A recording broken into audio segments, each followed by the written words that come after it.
esta sesión grabada. Aquí. Bueno, buenos días con todos, con todas las presentes. Yo me llamo Esteban Escalante, voy a hacer el moderador de esta mesa. Entonces, nada, brevemente la voy a presentar la mesa, ¿no? Esta es una mesa de la línea 2, extractivismos y nuevos regímenes de acumulación, el panel número 7, que es el extractivismo desde la ecología política, exploraciones conceptuales y teóricas.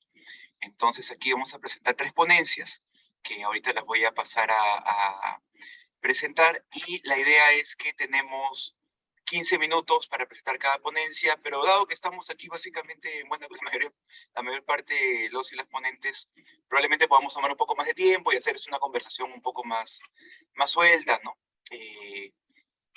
Más directa, ¿no? Entonces, ¿les parece si a los 15 minutos ya yo les voy avisando cómo van de tiempo? Y ya ahí ustedes pueden ir acotando, haciendo las últimas partes. Sí, ya. Entonces, tanto Isabela como Jorge, como Antonio Euclides están como confitriones. Pueden presentar pantalla, entiendo, tranquilamente, pero si hay cualquier problema me avisa. Y nada, y comencemos aquí. Y voy a leer brevemente a las ponencias que tenemos acá, ¿no? Está en orden, según aquí el cuadrito que nos han enviado del Congreso. Está Jorge Enrique Forero, de la Universidad Andina Simón Bolívar, con la ponencia Extractivismo, Contexto Histórico, Fuentes Analíticas y Desafíos Conceptuales. Euclides Gómez de Silva, Isabela Alves Lama, de la Universidad de la Integração Internacional da Lusofonía Afro-Brasileira, con la ponencia Ecologías Políticas do Sol Global, Fronteras do Extractivismo na África Subsahariana en América Latina. Espero haber pronunciado correctamente aquí. Luego está Antonio Trujillo Rivadeneira, de la Universidad Autónoma de Barcelona, el impacto de la era Texaco en la historia ambiental y la necesidad de construir una política ciudadana de memoria ecológica en Ecuador. Y finalmente estoy yo, de Flaxo, Ecuador, con la ponencia Descentrando la economía política del dinero en contextos extractivos, mapeo, preguntas y rutas de investigación etnográfica de Sechumbivilcas Cusco. Entonces, ¿les parece si seguimos el mismo orden aquí del cuadro? Y sin más, le podríamos dar paso a Jorge Enrique para que pueda presentar. Bueno, de acuerdo. Muchas gracias, Esteban. Un saludo a todos y todas. Me están escuchando bien, ¿cierto? Fuerte y Ok, claro. listo. Bueno, un poco lo que quiero compartir con ustedes es una parte de mi investigación postdoctoral, digamos la parte teórica del trabajo que he venido haciendo desde hace algún tiempo en el área de ambiente y sustentabilidad de aquí de la Universidad Andina. Un poco esta ponencia o lo que está detrás de esta ponencia se origina de la identificación de un problema relacionado precisamente con el concepto, con la categoría de extractivismo.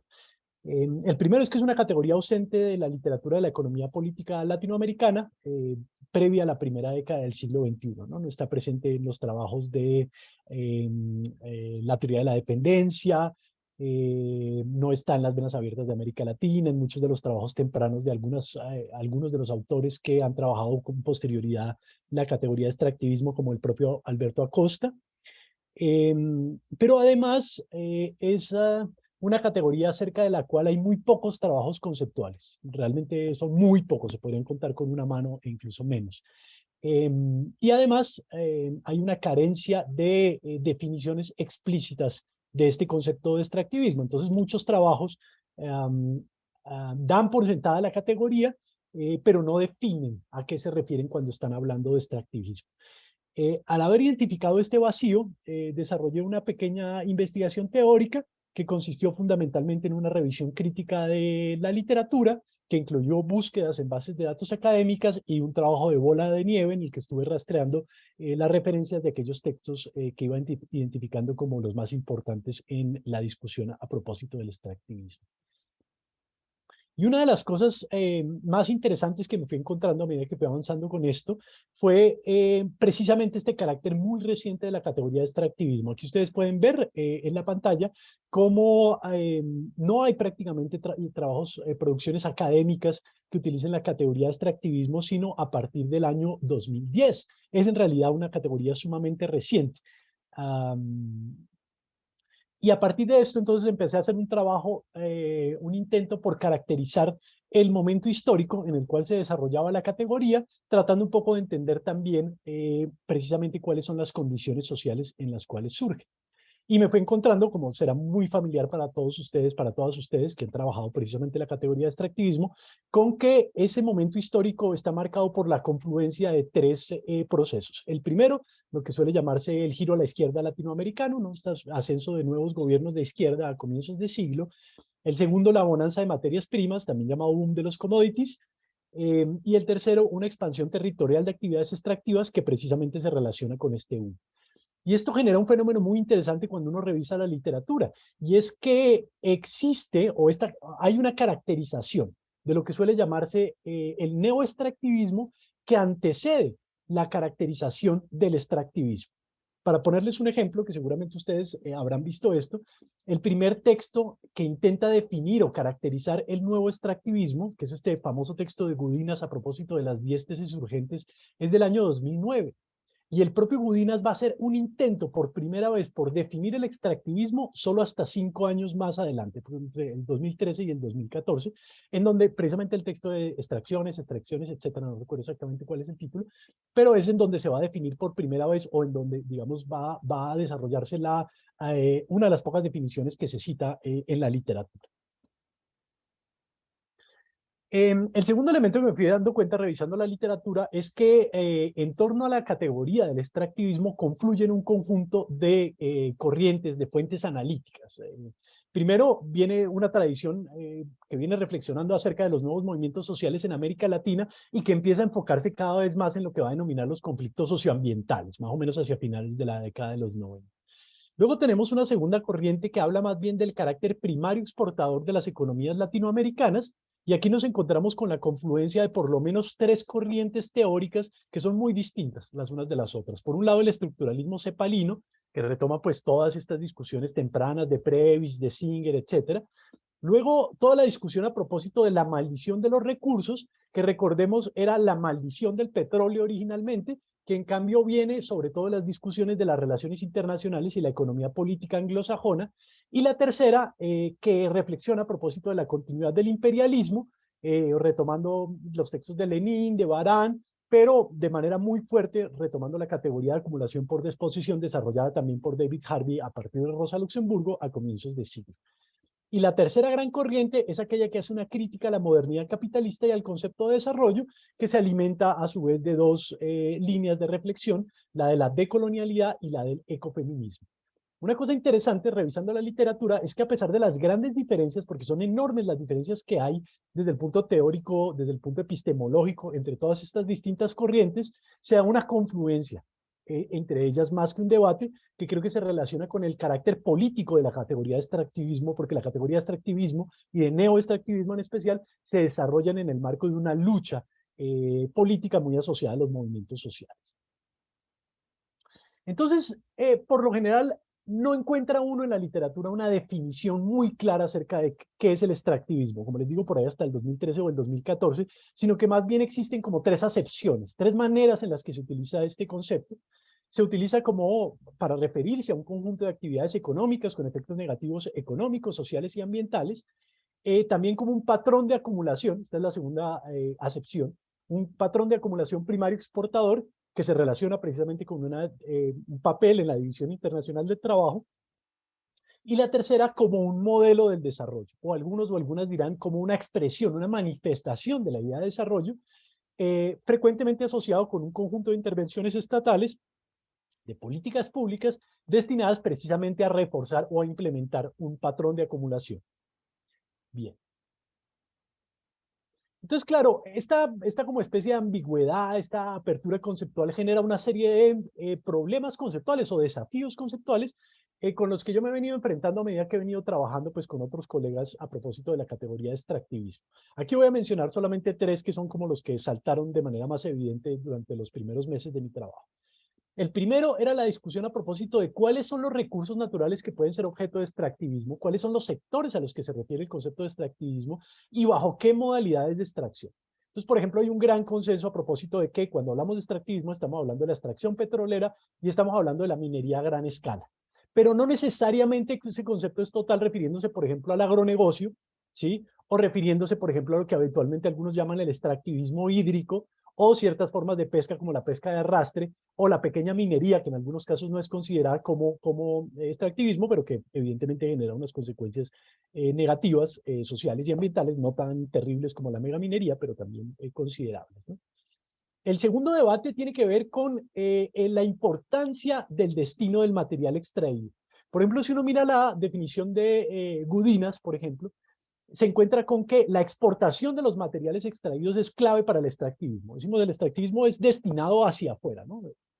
Pero esto es curioso porque cabe la pregunta de qué tanto cambiarían las circunstancias si la agregación de valor o la transformación de ese material se diera dentro de la industria nacional, ¿no? Si en ese momento ya dejaría de ser extractivismo, si podría ser considerado como tal, y nos encontramos con algunos casos concretos en donde hay prácticas que tienen todas las características de problemas sociales, ambientales, en contextos en donde se extraen recursos materiales para ser procesados para la agregación de valor, por ejemplo, en México, en el caso de algunos minerales, o, por ejemplo, en el caso de Colombia, con la producción de monocultivos de caña de azúcar, que es una fuente de problemas terribles en el Cauca. Y la tercera discusión tiene que ver con qué pasa con algunas actividades o algunas dinámicas que son análogas a las que ocurren en países como los nuestros, pero en países industrializados. Se me ocurre, por ejemplo, el proceso de creación de una minería, a un proyecto minero a gran escala en el bosque de Jambi, en Alemania, que generó una gran movilización y una organización por parte de distintas organizaciones y que en muchos sentidos uno podría decir es análogo a lo que estamos viendo de lo que estamos resistiendo en Latinoamérica. O por ejemplo el caso de Dakota Access, de la oleoducto que atravesaba precisamente un territorio indígena en Canadá y los Estados Unidos.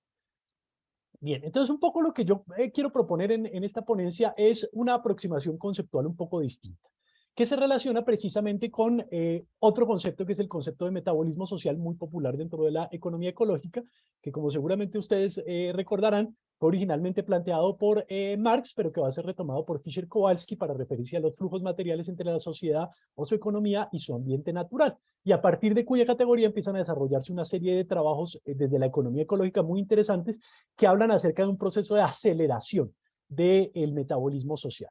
Y estos trabajos, cuando hablan de la aceleración del metabolismo social, particularmente desde el ecomarxismo, empieza a plantearse que el origen de esta aceleración tiene que ver con el crecimiento económico, que a su vez es una manifestación de la tendencia a autovalorización o reproducción ampliada del capital, que es identificada con Marx como inherente precisamente al propio concepto del capital y que precisamente presenta una dinámica de crecimiento acumulativa y exponencial que demanda incrementos semejantes en el consumo de materia y energía.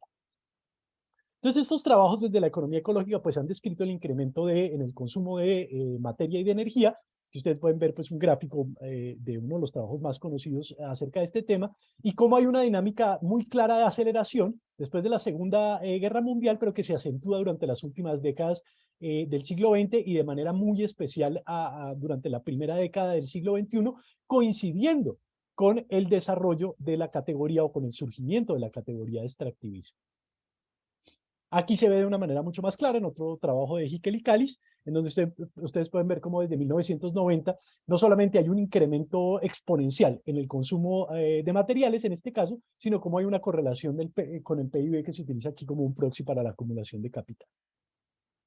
Y en esta otra gráfica podemos ver cómo aplica esto específicamente para el caso de América Latina, en donde se ve de manera muy clara este incremento acumulado y exponencial en la extracción y la exportación de materia y energía, que efectivamente ocurre justamente a comienzos en la transición de siglo, comienzos del siglo XXI, cuando se desarrolla la categoría. Muchas veces no dimensionamos la magnitud de este incremento, y para esto yo quería citar precisamente a estos autores, Infante Amate, que menciona que la exportación de materiales desde América Latina durante las 3 o 4 décadas más recientes puede haber sido mayor que la que ha tenido lugar en toda la historia antes de esta fecha. Y solo las exportaciones de 2 años, 2015 y 2016, pueden haber superado las que tuvieron lugar durante más de 3 siglos de colonialismo. Que es bien interesante porque cuando lo vemos de esta perspectiva, podríamos abrir un debate con ciertas interpretaciones que hablan de la continuidad del extractivismo a lo largo de los últimos 5 siglos. Efectivamente, sí hay una continuidad con lo que ocurre desde el inicio de la invasión al territorio americano, pero hay algo muy específico que ocurre durante las últimas 3 décadas, que es precisamente lo que demanda el surgimiento de esta categoría de extractivismo que no existía antes, ¿no? Y esto nos invita entonces a pensar el concepto de extractivismo desde la categoría de metabolismo social, y para hacerlo es importante tener en cuenta cuáles son las distintas etapas del metabolismo social. Y esto es una propuesta de Manuel Toledo, que ha escrito mucho sobre agroecología, y que él distingue 5 etapas de metabolismo social. Y él dice, hay una primera que es la apropiación, que es precisamente esta extracción de recursos naturales por parte de los seres humanos, transformación, circulación, consumo y excreción. Desde esta perspectiva, por lo tanto, uno podría hacer el esfuerzo de definir de una manera distinta el extractivismo como un proceso de aceleración de la fase de apropiación del metabolismo social que resulta de la tendencia acumulativa y exponencial que caracteriza a la reproducción ampliada de capital. Entenderlo de esta manera nos permitiría conectarlo ya no solamente con una dinámica de exportación, sino además con la dinámica de acumulación de capital de carácter global, y al mismo tiempo nos permitiría precisamente trascender estos desafíos conceptuales a los que yo me estaba refiriendo antes. Esto no quiere decir que deberíamos o tendríamos que ignorar las otras acepciones del término extractivismo, porque podríamos seguir entendiendo un patrón de acumulación extractivista como una condición en la que el dinamismo de una economía nacional o regional está determinado por los ingresos del extractivismo, o un modelo de desarrollo extractivista sería aquel constituido por un conjunto de intervenciones estatales destinadas a reforzar el patrón de acumulación. Bien. Lo dejaría aquí por ahora. No sé si gasté los 15 minutos o un poco menos. Muchas gracias. Has hecho menos de 14 minutos. Nada, muchas gracias a Jorge Enrique Forero por su ponencia. Pasemos, ¿les parece si pasamos a las siguientes y ya al final hacemos una ronda de preguntas? La siguiente ponencia sería la de Isabela y Euclides. No sé quién quisiera ahí comenzar.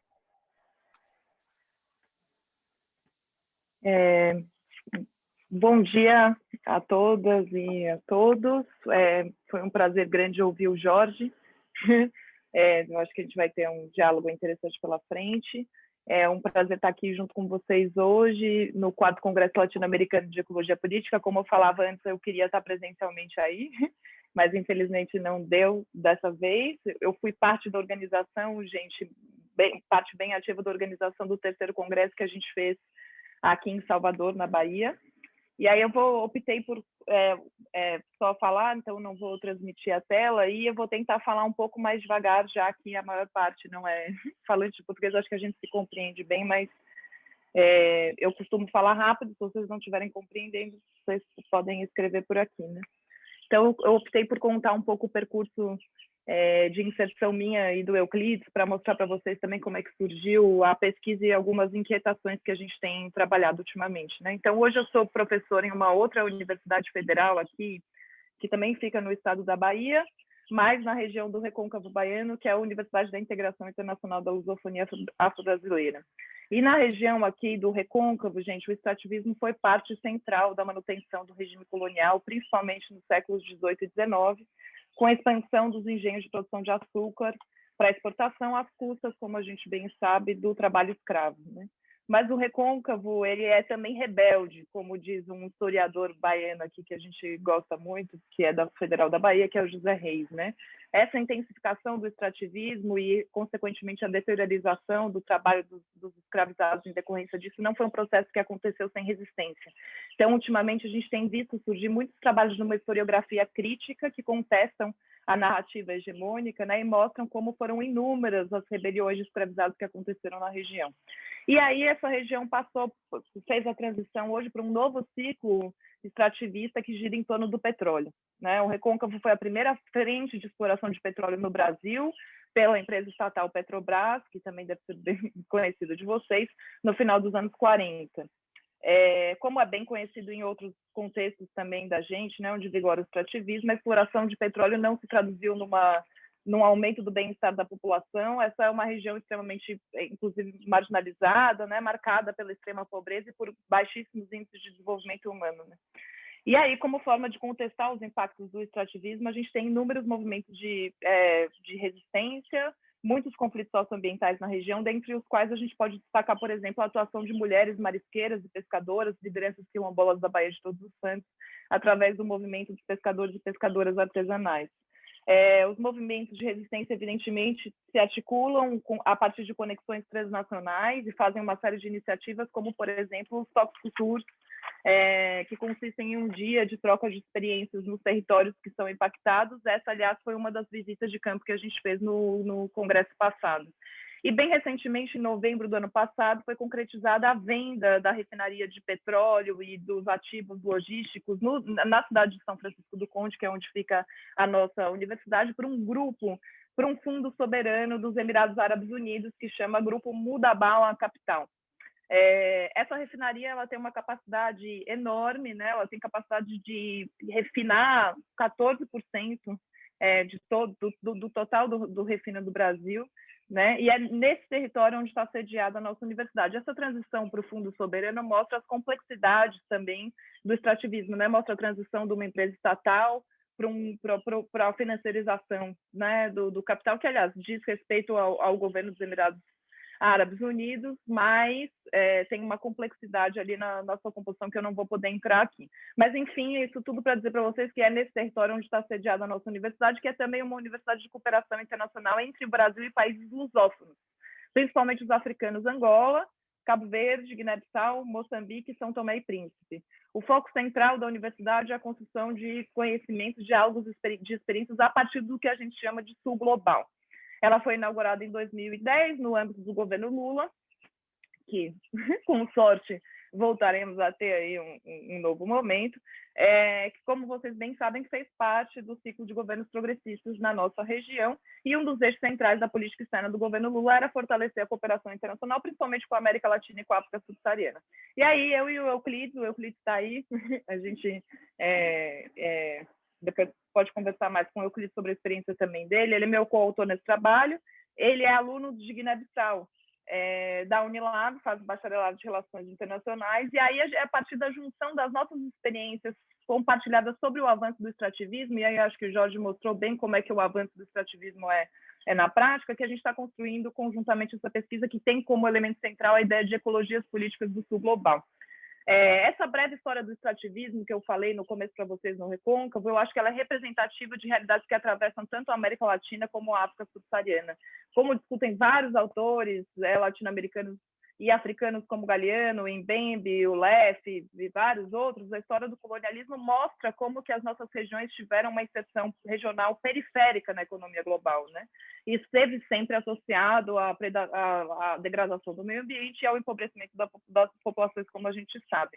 E a própria definição, e aí depois a gente pode conversar também, a própria definição do fenômeno do extrativismo pelas feministas africanas Charmane Pereira e Nzodzi Tsikata evidencia a conexão que existe entre ambas as regiões. Elas falam que o extrativismo é o fenômeno social, fenômeno colonial e imperialista de longa data, de acumulação de riqueza por meio da extração de uma ampla gama de recursos naturais de países colonizados na África, Ásia e Américas, exportando essa riqueza para as metrópoles.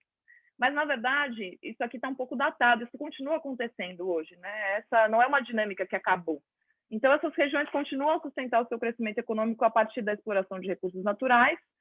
Na África subsaariana, e falar um pouco mais da África, porque eu acho que aqui a gente já, né, para trazer um pouco essa realidade, que é o paralelo que a gente pretende fazer, a independência política dos países da região do colonialismo europeu, ela aconteceu, sobretudo, nos anos 60 e 70, muito recentemente, o que mostra um processo muito recente mesmo de constituição de estados pós-coloniais. E nesse processo, o padrão de extrativismo agrário de mineração foi herdado colonialmente, mas foi reforçado por padrões pós-coloniais de desenvolvimento desigual, e aí a gente podia entrar na série de dinâmicas que aconteceram, né, no continente africano, que evidentemente se distanciam do extrativismo de raiz colonial, mas que mostram uma continuidade, né, na forma de inserção internacional. Então, por exemplo, quando a gente olha os dados da UNCTAD de 2022, sobre o que caracteriza a dependência de commodities, né?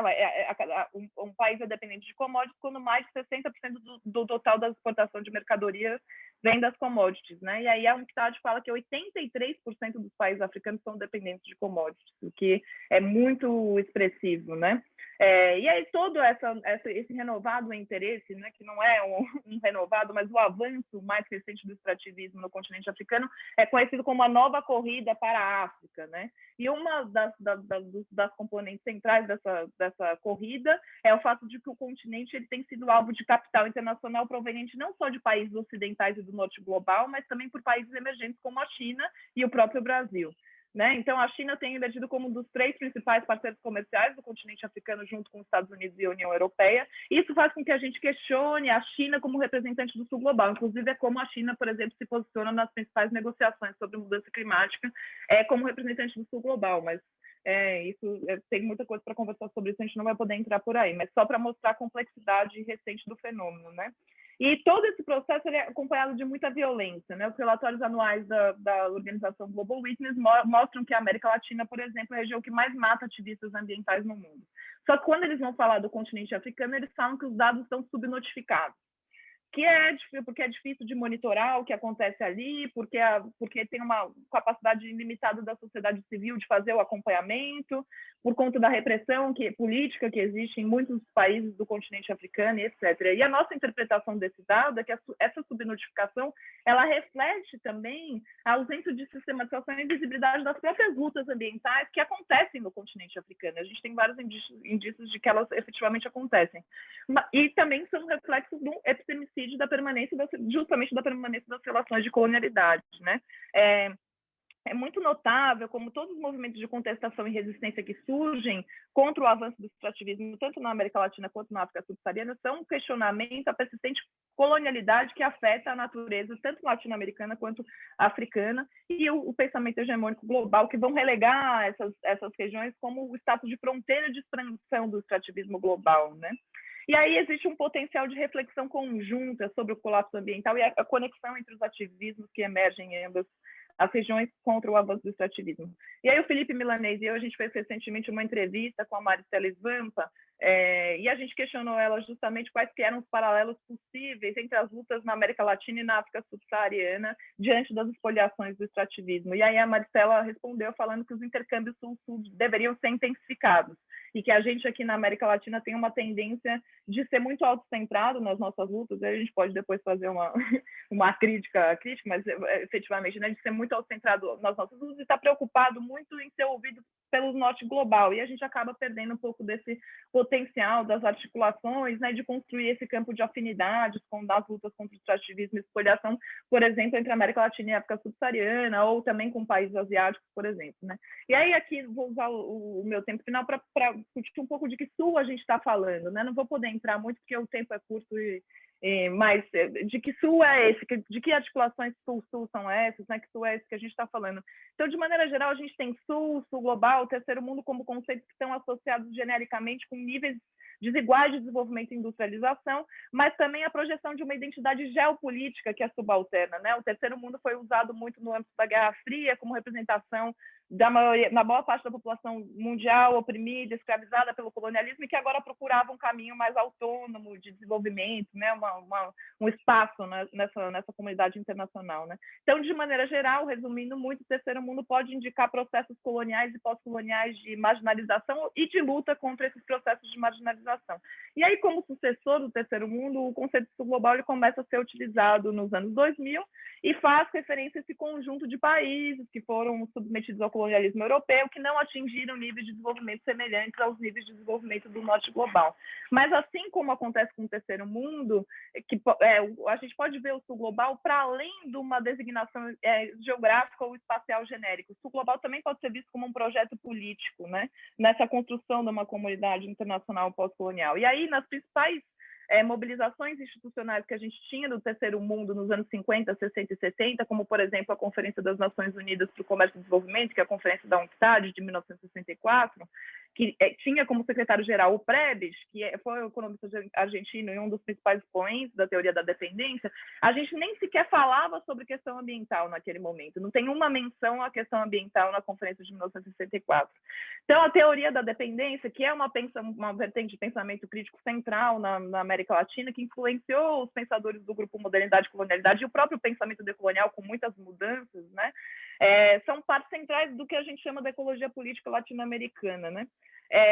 E a aproximação da ecologia política latino-americana com o pensamento crítico latino-americano se dá, sobretudo, pelo questionamento dessa narrativa hegemônica sobre a modernidade, que oculta o fato da América Latina ser a primeira fronteira do extrativismo da expansão europeia e o próprio colonialismo, o fenômeno fundante, né, de toda essa experiência da modernidade.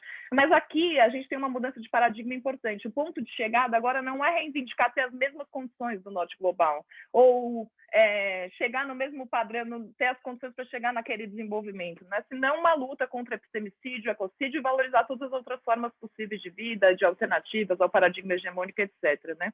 Então a gente não tem, no pensamento crítico africano, uma tradição de ecologia política, do que a gente chamaria de ecologia política africana, né? Como a gente tem a ecologia política latino-americana, mas a gente tem inúmeros pensadores, como Mbembe, Nkrumah, muitas pensadoras ecofeministas, feministas e ecofeministas, né? Que estão dialogando com a questão da colonialidade e também a configuração de várias perspectivas comunitárias como o Ubuntu, que a gente pode estabelecer vários paralelos, por exemplo, com a perspectiva do bem viver, que tem bastante centralidade para a gente, e tem muitas articulações e lutas ambientais que são muito pulsantes, né? E por esse motivo, a gente acredita que a gente possa falar em ecologias políticas do sul global na perspectiva de ser um projeto político de construção de mundos, né? Então, últimas palavras, né? Em 69, o mais famoso diplomata estadunidense, que é o Kissinger, ele disse ao ministro das Relações Exteriores do Chile, né?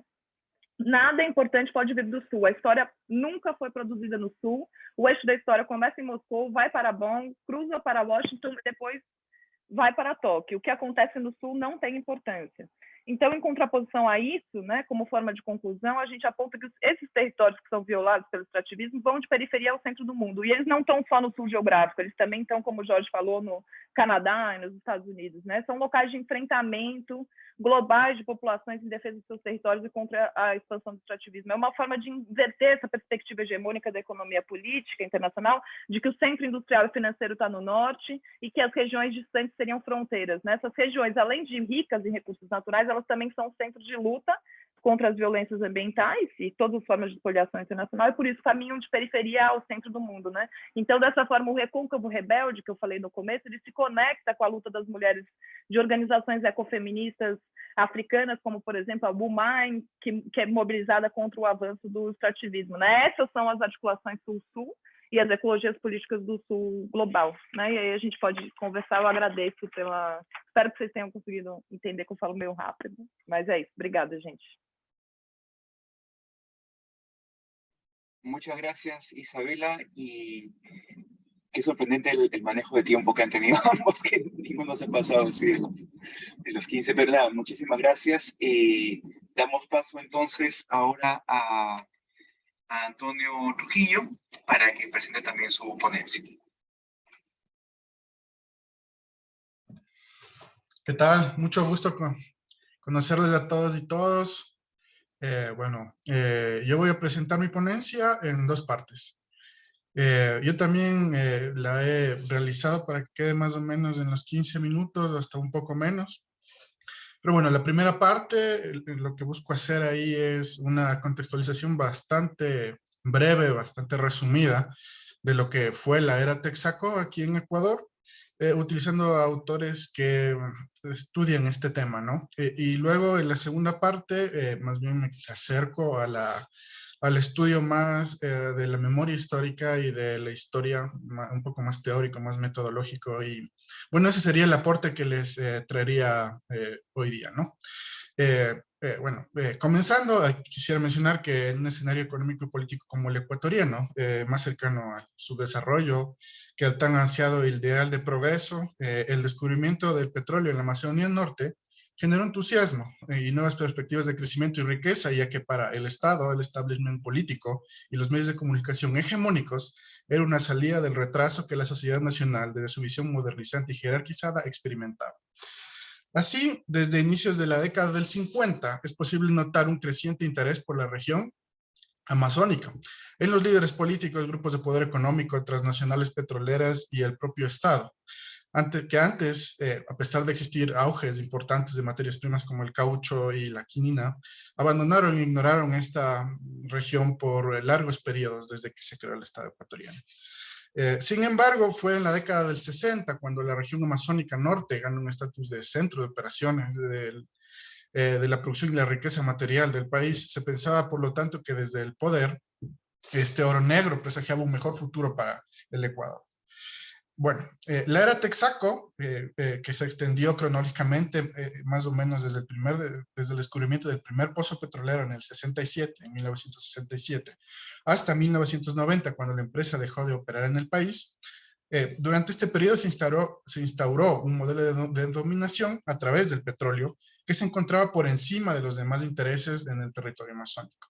Texaco jugó así un papel fundamental en la gobernanza local, implementando prácticas de explotación y de relaciones comunitarias que tuvieron como resultado un impacto desastroso sobre las comunidades locales y el medio ambiente.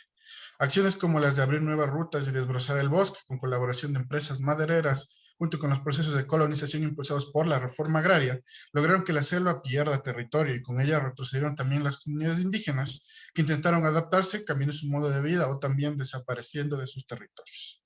La historia de la explotación petrolera, o al menos un punto de quiebre de la misma, inició en un pequeño campamento en Lago Agrio, en la provincia actual de Sucumbíos, donde el consorcio Texaco Gulf descubre un yacimiento petrolero.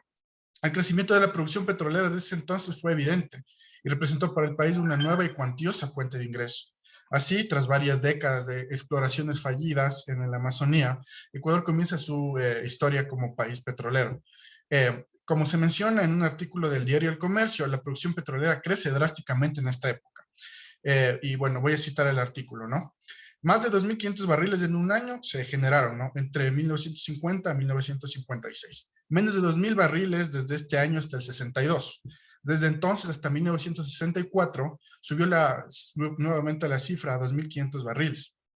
En 1965 la cifra fue de 3.127 barriles en un año, obtenido en un solo pozo. Esta cifra, decía El Comercio, en Lago Agrio se obtendrá en un solo día. Tal es la producción registrada en la prueba de hierro. Esto se escribe cuando se descubre el primer yacimiento en el 67, ¿no?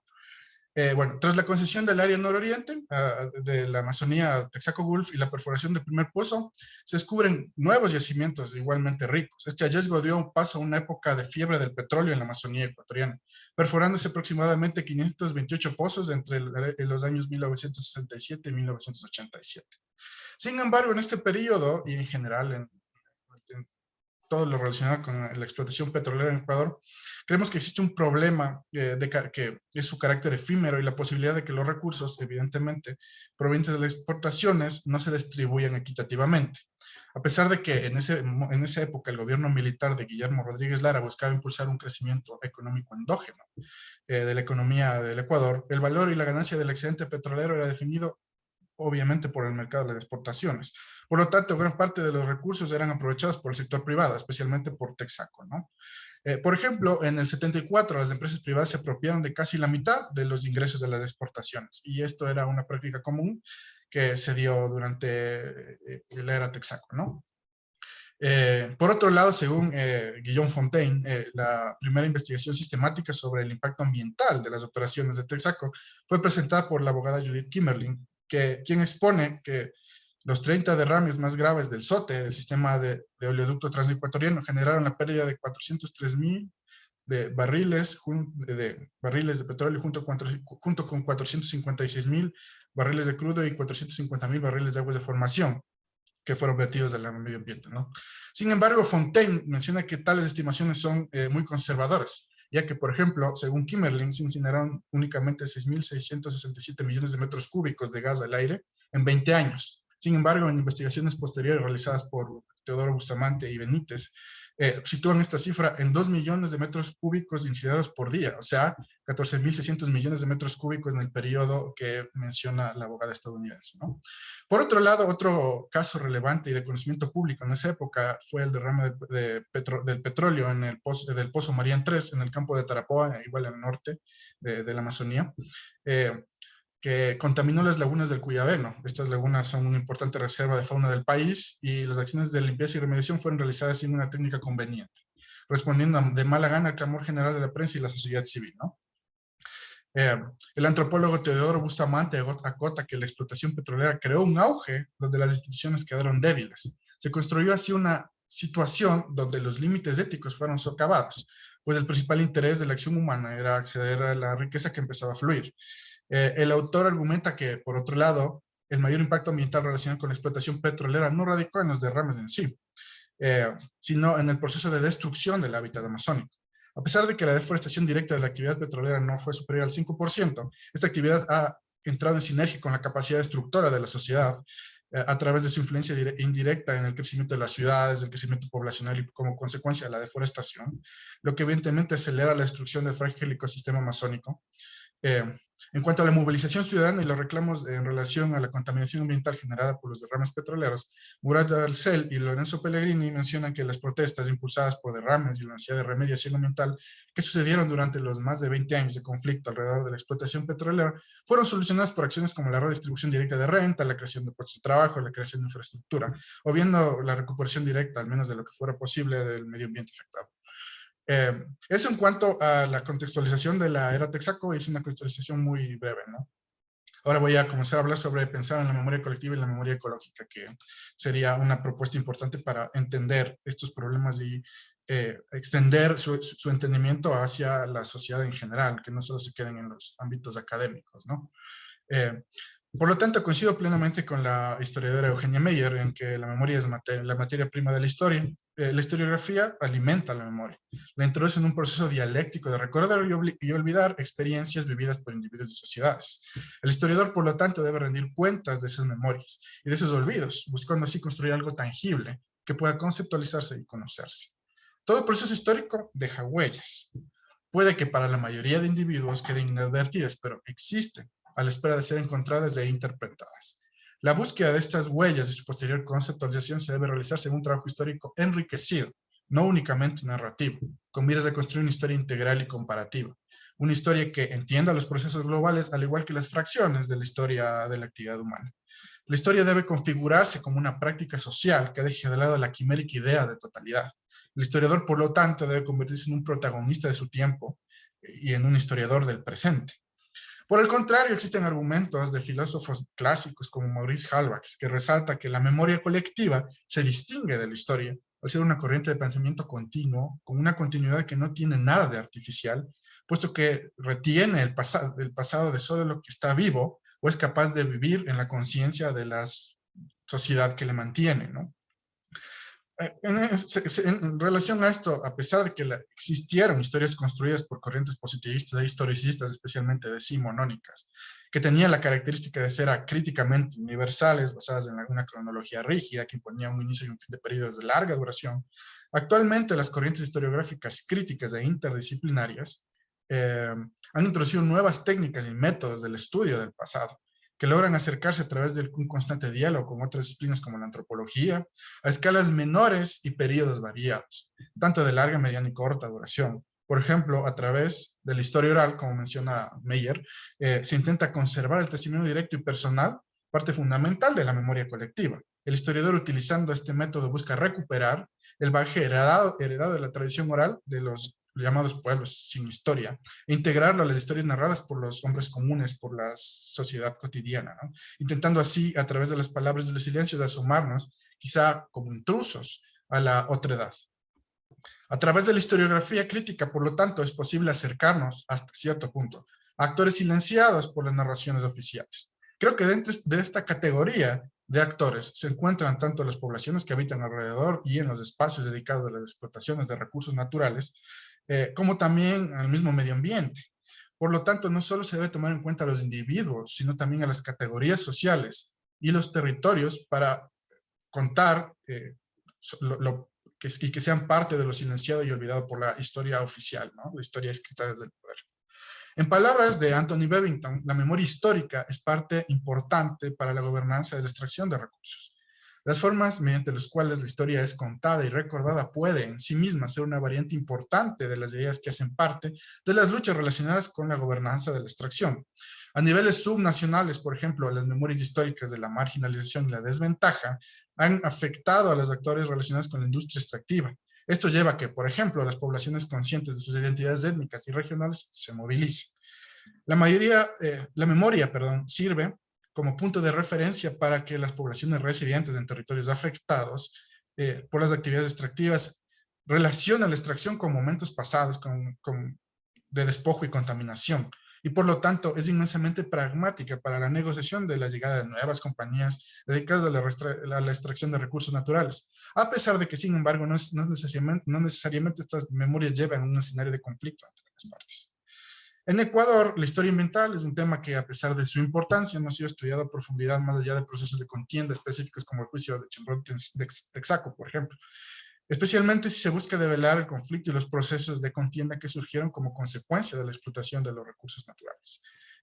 Parece que los conflictos ambientales han sido escondidos, atrapados por un silencio institucional, un silencio evidentemente intencional, que debe ser considerado como punto de partida para que desde nuevas preguntas, basadas en metodologías como la historia oral, por ejemplo, intentemos acercarnos hacia lo silenciado. Busquemos comprender, criticar y difundir las razones por las que los conflictos ambientales resultan tan incómodos para los que ejercen el poder. Y nos sensibilicemos con las memorias de los pueblos y territorios que históricamente han sido despojados de sus más valiosos recursos, como son el agua, el aire y la tierra libres de contaminación, ¿no? Más allá de la historia, por lo tanto, la historia ambiental debe alimentarse de las relaciones interdisciplinarias que necesariamente deben entablar, por ejemplo, con la ecología política y la antropología sociocultural. Su carácter social y político debe encontrarse explícito, ya que para ser crítica requiere no solo estudiar cómo la naturaleza afecta al ser humano, como se ha generado en varias interpretaciones de la historia ambiental fundamentalmente críticas, sino también cómo el ser humano, a través de la sociedad y la cultura, afecta a la naturaleza. El ejemplo del Era Texaco puede ser un punto de partida, pero es necesario para seguir construyendo una historia crítica alrededor de la extracción de recursos naturales de nuestro país, que abarque otros periodos y genere nuevas preguntas que puedan también generar nuevas políticas institucionales o nuevos espacios para la construcción de la memoria colectiva y que sirvan para que se comprenda a nivel subnacional, nacional e internacional los conflictos ambientales más allá de lo que ya se conoce, ¿no? Eso sería lo que les quisiera compartir por el momento. Muchas gracias. Muchas gracias, Antonio. Bueno, entonces ahora pasaría a exponer yo. Voy a intentar respetar el tiempo que ustedes también tan comprometidamente han respetado. Entonces, voy a comenzar de una vez a un ratito.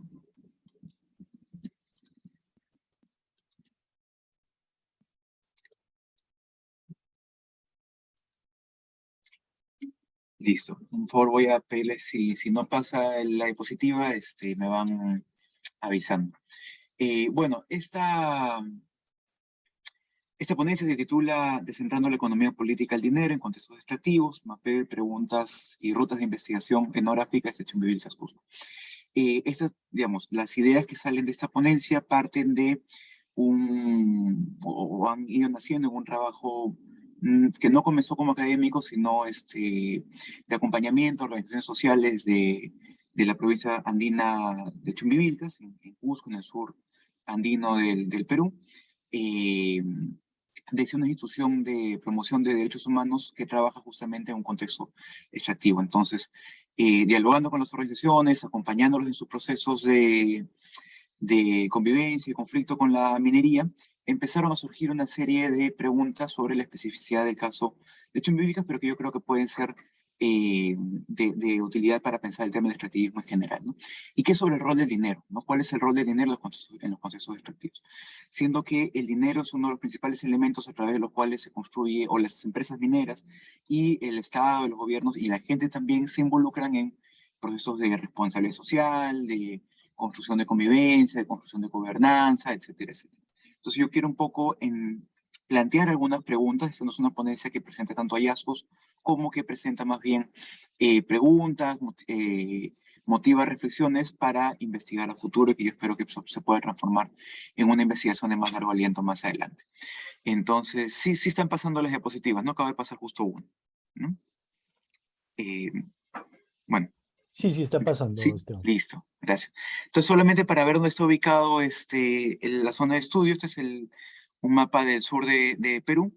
En el sur de Perú, sobre todo en el sur andino, Cusco, Apurímac, en la parte andina de Arequipa, parte de Puno, hay una diversidad de proyectos extractivos mineros a gran escala. Está Las Bambas, está Antapacay, y está el proyecto Constancia de Hatbay, que está justo en la zona que estamos refiriéndonos, que es Chumbivilcas, ¿no?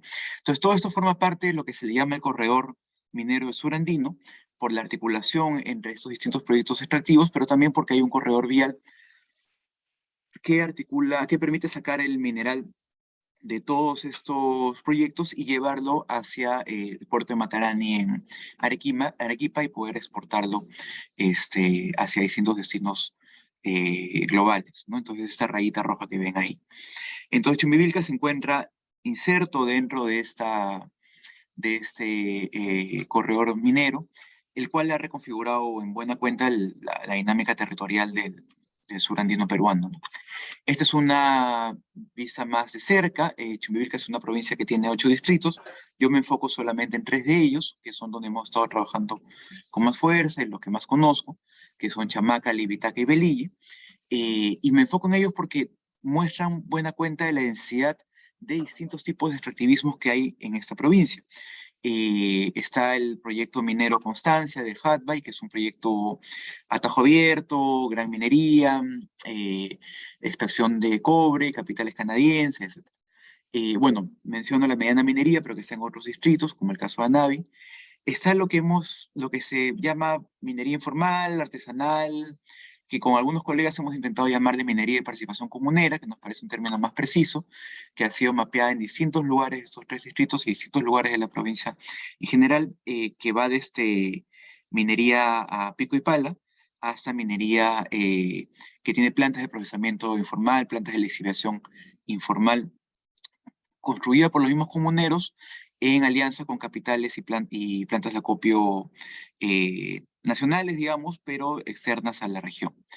Y la rayita amarilla de abajo, que es el corredor vial del sur andino, que también tiene sus propios procesos de impacto social y negociación.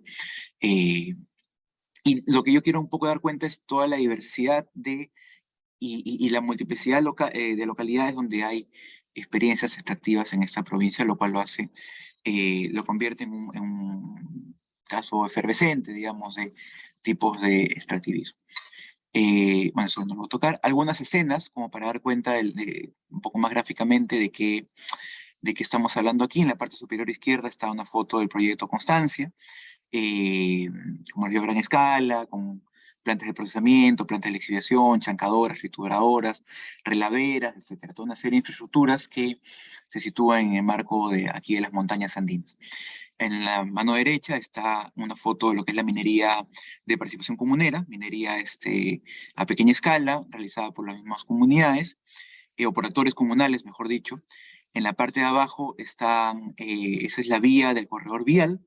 Están ahí los camiones, los encapsulados que se les llaman, que están transportando mineral y que pasan en gran frecuencia por en medio de las comunidades, ¿no? Generando una serie de impactos ambientales, polvareda, temblor de los suelos, casas que se ven afectadas, etc. Corredores ecológicos se han visto cortados, comunidades que se han visto separadas por este corredor, ¿no? Y en la mano izquierda, un elemento también central en este paisaje extractivo, que es el tema de la negociación. Hay múltiples escenarios de negociación, mesas de diálogo, en los que participan las comunidades, los dirigentes, sobre todo varones en este contexto, por cómo se configuran las relaciones de género aquí. Entonces, solo para dar una cierta idea de qué estamos hablando, para el caso de Hatbay nada más ha habido una proliferación de espacios de negociación y disputa por la distribución de la renta minera en los últimos, yo estoy tomando sobre todo el periodo 2009-2020, Y bueno, aquí hay distintos tipos de mesas de diálogo y de convenios marco.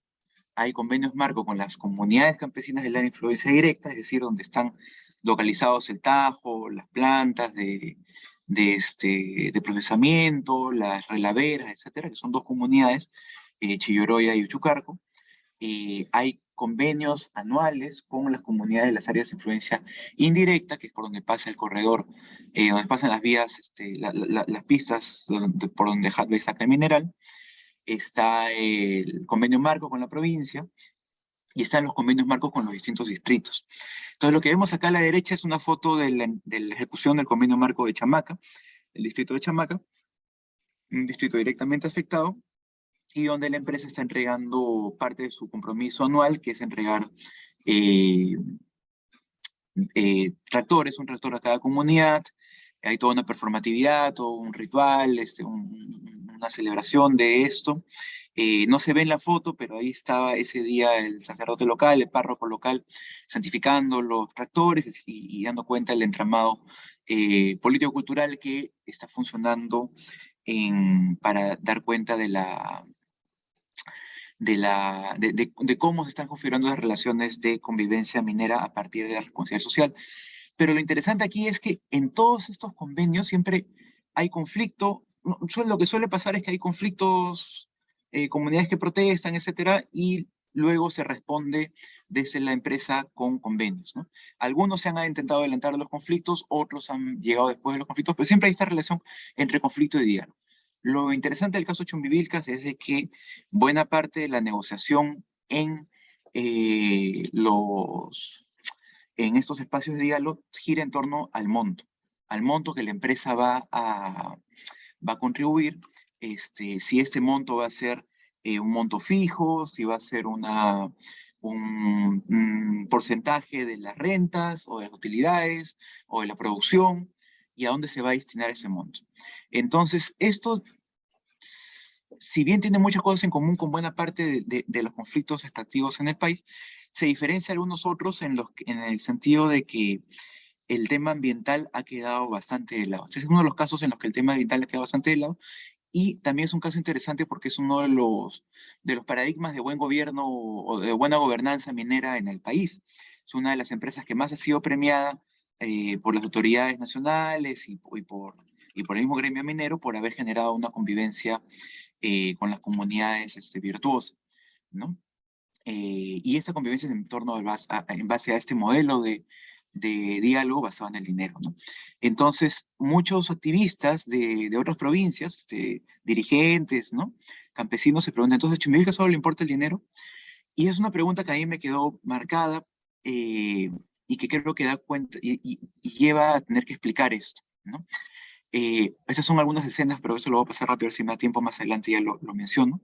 Pero hay discusiones políticas sobre la conflictividad minera en este caso, ¿no? O sea, hay gente que viene del ámbito no tanto de las empresas mineras, pero sí instituciones que buscan promover el diálogo entre comunidades y empresas, y que tienen ese análisis de que los momentos de conflictividad en Chumbivilcas provienen de las relaciones anómalas de campesinos con el dinero. Relaciones como, digamos, las conductas buscadoras de renta, esta idea de hacer conflicto para después poder hacer una mesa de diálogo y para después acceder a un poco de renta, o los grupos de poder basados en la minería informal que obstaculizan lo que podría ser un diálogo virtuoso entre las empresas de la minería. Sin embargo, o sea, como si fuera esas conductas anómalas, el pacto basado en dinero sería una cosa que correría naturalmente, ¿no? Y correría sin mayores conflictos. Sin embargo, hay hallazgos que problematizan y centran el tema respecto a esa naturalidad del dinero, ¿no? Y que dan cuenta del conflicto como creador de relaciones económicas. Uno es de que es un estudio de José Antonio Lapa, que fue editado por la institución justo donde trabajábamos ahí, que da cuenta de que muchos actores campesinos tienen conciencia, ¿no? Una conciencia muy clara de la multiplicidad de dimensiones afectadas por el conflicto minero. Ambientales, medios de vida, relaciones sociales, tanto a nivel de la gran minería como de la minería que ellos mismos realizan. Entonces hay conciencia de que son conflictos y procesos multidimensionales. Pero también hay otros estudios que dan cuenta como el de Flores, que es una memoria de la mesa de diálogo de Chamaca, da cuenta de que en algún momento había un intento de plantear discusiones ambientales, preocupaciones ambientales, pero que han sido derrotadas. Han sido derrotadas porque esos intentos vinieron de parte de la municipalidad y de las organizaciones sociales que quisieron plantear preocupaciones ambientales, pero no tenían la capacidad técnica de poder discutir con los ingenieros, geólogos y todas las consultoras que contrataban las empresas mineras. Entonces esa discusión fue derrotada, no sé, se enterró el tema ambiental y se pasó a discutir en un registro que todos podían más o menos entender, que era el tema del dinero. Entonces yo lo que me pregunto aquí es por qué en un proceso extractivo que suyo es multidimensional, la prioridad en las demandas y en la forma de diálogo entre actores es el dinero. ¿Y qué lugar adquiere la experiencia y la complejidad socioambiental en la convivencia basada en ese dinero? Y hacia dónde podemos mirar para entender esta problemática. Entonces, en el poco tiempo que me queda, bueno, yo lo que había hecho era este cuadro en el que intento explorar algunas formas en que la antropología se ha ido explorando el tema del dinero. No lo voy a desarrollar todo y tampoco la intención es hacer una investigación que intente responder todas estas líneas analíticas, pero sí irlas discutiendo y presentarlas y ponerlo acá a la discusión. Son tres formas de pensar el dinero. El dinero como fetichismo, que viene de la idea del fetichismo de la mercancía, Marx, ¿no? Pero que ha sido retomada por autores como David Graeber, Chris Gregory, etc., ¿no?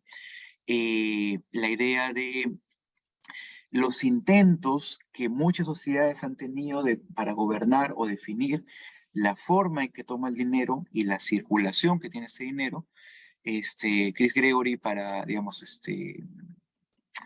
en el caso, en el estudio sobre el dinero salvaje, pero también desde los Andes está Enrique Mayer sobre las formas en que los campesinos construyen formas de ámbitos de la vida donde entra el dinero y donde no entra, y otros autores más que también dan herramientas para eso. Y finalmente el tema de la mercancía ficticia, que es un término que viene de Polanyi, que se incrusta en un medio complejo, ¿no? Entonces, cada una de estas, ya no me da tiempo de tocarlas, pero cada una de estas tipos de conceptualización del dinero nos brinda algunas rutas de indagación sobre sobre por dónde se podría investigar cómo se está configurando el rol del dinero en el marco de estos contextos extractivos, ¿no? Desde dónde se podría investigar, en qué escenario, en qué tipo de ámbitos de disputa, a qué tipo de actores están involucrados en esto, tanto desde las comunidades, la empresa, pero también cómo están influenciando aquí las infraestructuras del Estado, el marco de la centralización, el interés y desinterés o mejor dicho, la creación de normativas específicas para la construcción de gobernanza minera o la ausencia de estas y cómo esto está generando un escenario en el que se están construyendo nuevas relaciones económicas aquí. Ya no voy a indagar en esto y hasta aquí nomás me voy a quedar. Muchas gracias. Entonces, hasta aquí paro y daría paso a las preguntas. Entonces, quisiera saber si es que hay alguna, tal vez lo que podemos ir haciendo es que desde el público, desde nosotros mismos, podemos ir planteando algunas preguntas a las y los ponentes y vamos viendo de 3 en 3 y las vamos respondiendo indicando a quién han sido dirigidas. Entonces, no sé si hay preguntas desde el público, si es que hay alguien puede levantar la mano, damos el pase o también a través del chat si desea.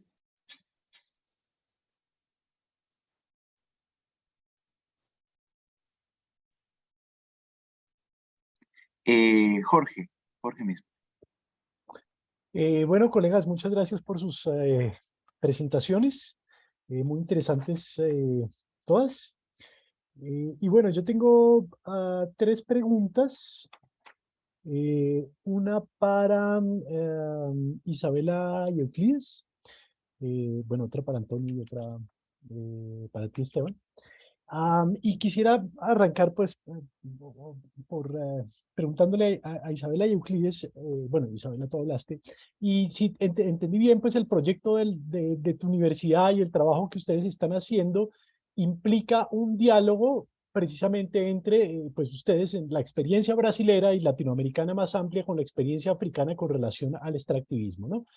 Y tengo yo la impresión de que nuestra reflexión al extractivismo, y bueno, tú te referiste un poco a esto, está muy marcada también por la experiencia que tuvimos precisamente con los gobiernos progresistas. Y hay una cosa de esta experiencia que a mí me ha llamado mucho la atención, especialmente, por ejemplo, si comparo las dos experiencias más cercanas para mí, que son la experiencia de Colombia, porque yo nací en Colombia, y la experiencia ecuatoriana. En Colombia hasta ahora no teníamos un gobierno progresista, estamos estrenando gobierno progresista. En Ecuador sí. Y la presencia del gobierno progresista en Ecuador dividió un poco las reivindicaciones o las demandas del movimiento, de los movimientos contra el extractivismo en dos tipos, ¿no? Unas que se referían a la redistribución precisamente de las rentas, que es un tema que también ahora estaba retomando Esteban, ¿no? Que precisamente hablaba de cómo las multinacionales o las grandes empresas privadas se quedan con las rentas extractivas, ¿no? Y por lo tanto desarrollan unas reivindicaciones nacionalistas, ¿sí? Y luego otras que en cambio se oponen por completo a las actividades extractivas por sus impactos sociales y por sus impactos ambientales. Se dice que los gobiernos progresistas, y este fue claramente el caso del gobierno de Correa, pudieron responder a las primeras, a las demandas nacionalistas, redistribuyendo, reinvirtiendo estos recursos, al menos en cierta medida, pero no a las otras, ¿no? Quisiera preguntarte un poco desde cómo han podido acercarse ustedes a la experiencia de los países africanos lusófonos, cómo ven ellos esta división, si ven claramente esta división, si predominan las demandas nacionalistas, ¿no? Un poco por ahí iría mi pregunta, ¿no? Antonio, quería preguntarte por el contexto de tu reflexión, ¿no? Entonces tú haces una reflexión a propósito del rol de la historiografía ambiental crítica, y quería preguntarte un poco en el contexto en el que estás trabajando, si esto es en el marco de una investigación, si estás pensando en un proyecto precisamente de intervención desde la historiografía en la zona que ha sido afectada por la intervención de Texaco, etcétera, ¿no? Entonces un poco iba en torno a esto mi pregunta. Y Esteban, quería preguntarte un poco qué pasa con la reproducción social en ese contexto que estás describiendo. Entonces, estás hablando de comunidades campesinas que se encuentran aquí en esta zona y que de alguna manera parecen particularmente interesadas más por el dinero que los problemas ambientales. En algunas áreas en donde yo he estado haciendo investigación en los últimos meses, he visto que hay una cuestión clave y es la reproducción social y la transformación de la reproducción social allí donde hay extractivismo, ¿no? Y que puede haber una resistencia más grande a los procesos extractivos allí donde todavía no hay un proceso consolidado de transformación de la reproducción social hacia el mercado. Es decir, allí donde el mercado no está solucionando todas las necesidades materiales de las comunidades, tiende a haber una preocupación mayor por los problemas ambientales porque las comunidades están interesadas en mantener las economías campesinas. Pero allí donde las nuevas generaciones están pensando más en salir a la ciudad, qué sé yo, estudiar, ¿no? Buscar unas formas distintas de vida alejadas precisamente de aquello que proporciona la propia naturaleza, puede que tengan, digamos, un interés mayor precisamente por las rentas y ya no tanto por la preservación del medio ambiente que hasta ahora ha constituido su medio de subsistencia. Entonces, quería preguntarte un poco por cómo es tú esa dinámica ahí en Chumbivilca. Sí, esas son mis tres preguntas. Gracias. Gracias, Jorge Enrique. No sé si hay más preguntas en el público, los ponentes. A mí me gustaría ir también planteando dos, a ver si, digamos, como para también ir motivando ahí el debate.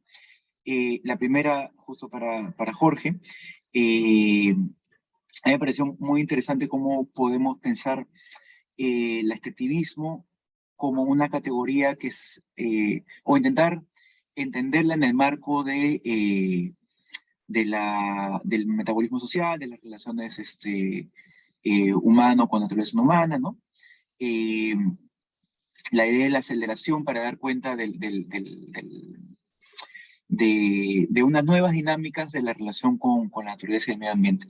Sin embargo, a ver, yo no sé qué piensas, porque hay alguna, ahora hace poco salió un artículo en el Journal of Peace and Studies, en el que intentaban reconceptualizar también la idea del extractivismo y lo planteaban como, bueno, tenemos extractivismo ambiental, tenemos extractivismo como, que digamos, no solamente es minería, no solamente es petróleo, también va entrando otras actividades, y utilizaban la categoría de extractivismo como para entrar a dinámicas que ya no tienen que ver necesariamente con la naturaleza, digamos, el extractivismo de datos, el extractivismo de miles de cosas. Entonces la categoría de extractivismo, a mi juicio por lo menos, ya perdía el vínculo con lo que originalmente se había pensado que es una dinámica con la naturaleza, ¿no? Con la forma en que se conceptualiza la naturaleza, ¿no? Entonces, tal vez es una pregunta no solo para Jorge, sino para todos y para el panel en general, ya que estamos pensando en cómo conceptualizamos el extractivismo. ¿Hasta qué punto es válido pensar el extractivismo solo como una pulsión de acumulación? Porque ya nos lleva a pensar en otro tipo de dinámicas que ya exceden la relación con la naturaleza, o mantenemos el extractivismo como una categoría adscrita a la discusión ambiental. Yo en particular voy por lo segundo, pero igual me gustaría también plantear el debate porque me parece un debate interesante. Y luego, pensando en la ponencia de Antonio, me pareció muy interesante esta frase de que la memoria histórica es una parte de la construcción de la gobernanza ambiental, o la construcción del pacto, podríamos decirlo, ¿no?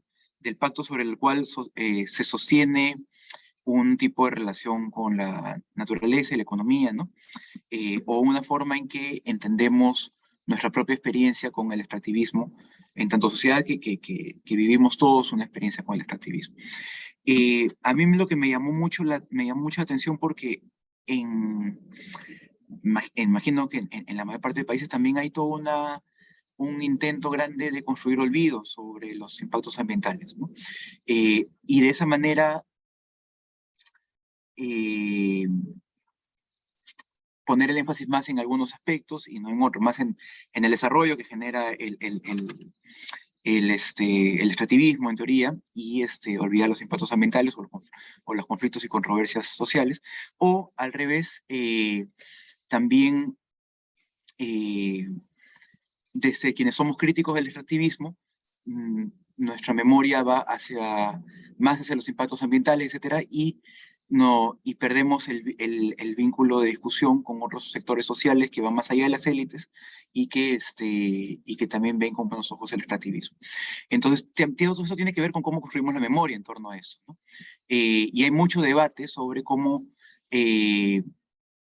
no tenemos un debate público sobre el extractivismo en todas sus dimensiones y en todos sus impactos y todas sus complejidades, ¿no? Entonces me gustaría saber cómo se ve esto también, qué piensan acerca de cómo estamos construyendo el debate público sobre el extractivismo, cuáles son los límites y cuáles son también las cuestiones a enfrentar, porque hay gente, sobre todo desde las élites, que, digamos, buscan que no haya debate sobre esto, ¿no? Y que se olvide. Pero bueno, eso solamente esas preguntas. Si no hay más preguntas, por ahí tal vez podemos pasar a una primera ronda de respuestas de parte de las y los ponentes, y después seguimos por ahí. Entonces, ¿les parece si vamos, no sé, en el mismo orden que comenzamos, ¿no? Jorge, Isabel, Antonio y después.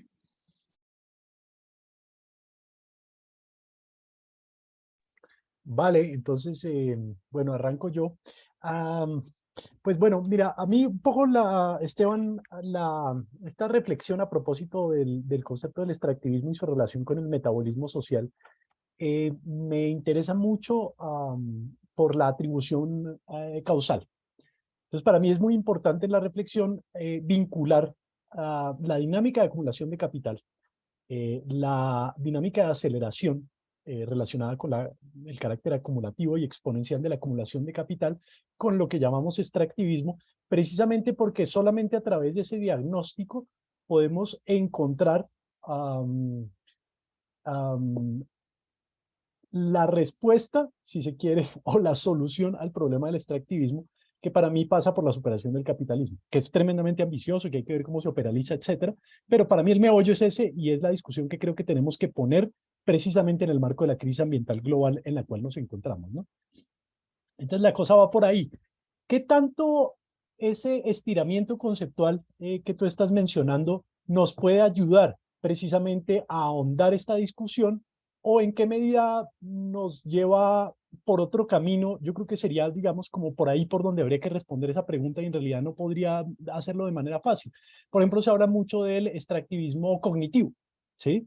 Y esto puede tener dos caras, ¿no? Por un lado puede tener una cara que yo creo que es muy válida, y es como precisamente la dinámica de acumulación de capital demanda que ciertos sectores de la economía, como por ejemplo la moda, que es el primero que se me viene a la cabeza, trate de buscar ideas en donde están las más innovadoras posibles o las más alejadas posibles del contexto en donde por lo general se desarrolla precisamente digamos, este sector de la economía, y ahí probablemente podría haber un elemento como de coincidencia, ¿no? Pero no estoy muy seguro de qué tanto, ¿no? Habría que explorar un poco qué se está investigando, cómo ocurre de manera concreta precisamente ese extractivismo cognitivo, y en qué medida se puede distinguir de las otras formas de extractivismo, ¿no? Entonces, claro, yo creo que ahí hay un estiramiento conceptual muy grande, ¿no? Que es muy distinto a las otras formas de, digamos, aplicación de extractivismo a otras dinámicas más relacionadas precisamente con la naturaleza material, por llamarlo de alguna manera. Sin embargo, creo que abre vetas interesantes de reflexión, ¿no? Por ejemplo, en el caso de nosotras como académicas, ¿no?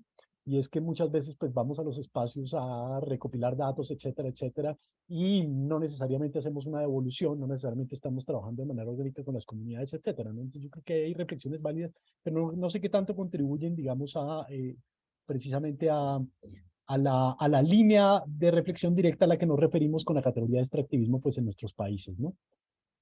Sí, yo creo que iría por ahí la reflexión que podría ser a partir de lo que tú mencionas, Esteban. Gracias. Entonces, Isabela. Queria agradecer ao Jorge pela pergunta. Depois eu tenho algumas perguntas também, mas aí a gente deixa para a segunda rodada. A experiência da universidade é uma experiência de construção de conhecimento a partir do Sul Global, mas não tem necessariamente o extrativismo no centro do debate, e aí a gente está trazendo, né, algo que é um pouco desconectado da realidade, porque o Recôncavo é um território extrativista, como eu falei, né? Então, o fato da gente estar localizado muito próximo dessas dinâmicas faz com que tem uma necessidade ali de discussão urgente. E aí, Jorge, um pouco na linha do que a gente conversava, é um pouco como eu penso, né? A gente pode dividir os movimentos de contestação, né? A grosso modo, como a gente diz, né? Em dois grandes grupos, né? Que é um que estaria esse de reivindicação de melhor distribuição de renda e etc., foi exatamente o que os governos progressistas fizeram, como você falou, e os grupos que vão já promover uma transição paradigmática, que seria a maior parte do que a gente está pensando no âmbito da ecologia política, né? É interessante a gente pensar que no contexto do Brasil, recentemente, com o giro reacionário, a divisão entre esses dois grupos, ela se perdeu um pouco, né? Então, aqui a gente acabou que hoje tem uma pauta maior, como se fosse, né, que faz com que esses dois grupos, que a distinção que tinha de crítica ao governo progressista, ela tenha se diluído momentaneamente perante reivindicações que são maiores, né, que é a destruição de absolutamente tudo, né, aparelhamento de instituições estatais, etc. Então, assim, não se tem muito espaço para discutir renda do extrativismo, né? Então, essa discussão no Brasil, ela se diluiu. E nos países africanos, eu vejo que predominam, e aí, eu acho que não tenho condição metodológica de falar isso, porque eu acho que um dos grandes desafios dessa pesquisa é justamente a magnitude. Você não pode falar, né, falar em nome de uma região toda como a África subsaariana, que de fato vivencia uma escassez de produção sobre isso, então é muito difícil o próprio mapeamento. Eu acho que eu sempre falo com o Euclides, se a gente conseguir fazer o mapeamento das iniciativas, dos movimentos de resistência, etc., e do que tem sido produzido, já é um trabalho imenso que não está feito, essa que é a verdade. Mas, assim, falando por cima, eu acho que a gente poderia dizer que predominam, por enquanto, reivindicações de cunho mais nacionalistas, né? É muito recente a constituição do Estado pós-colonial, a gente não tem experiências práticas como a gente teve com um governo progressista aqui que pegou a renda do extrativismo e distribuiu em políticas públicas. Isso não eu desconheço algum contexto que tenha acontecido isso, mas eu acho que nas reivindicações da linha de frente dos movimentos está uma melhor distribuição da renda extrativista, muito mais do que uma transição paradigmática. Mas cada vez mais a gente tem movimentos que se articulam em torno da questão da mudança climática, do ecofeminismo. Eu vejo como duas vertentes que têm muitas iniciativas, pelo menos as iniciativas que estão ganhando o mundo, que já se enquadrariam no âmbito do segundo grupo, né? Então, eu acho que primeiro, é um mapeamento a ser feito, e, por enquanto, acho que a gente tem muitas reivindicações de cunho nacionalista que estão muito relacionadas a uma decepção com a transformação do Estado pós-colonial, porque aqui, as elites políticas são elites, normalmente, por exemplo, dos países africanos de língua portuguesa, Angola, Moçambique, são os mesmos que fizeram a luta de libertação nacional, eles estão no governo central até hoje, são os mesmos partidos, né? E aí chega o extrativismo, principalmente no começo dos anos 2000, e aí a população já passou um tempo e viu que nada voltou, né? Então, assim, tem uma frustração muito grande em relação a esses partidos políticos que estão no poder e que não promoveram qualquer tipo de redistribuição de renda, né? Falando aí dos países lusófonos, por exemplo, né? Então, acho que seria alguns comentários aí iniciais em relação a essa discussão. Muchas gracias, Isabela. Entonces, pasamos a Antonio. Sí, bueno, por un lado, sobre el contexto de la investigación que me preguntó Jorge. Este trabajo es una investigación que se comenzó a hacer con el auspicio de la Fundación de Investigaciones Andino-Amazónicas de aquí de Ecuador.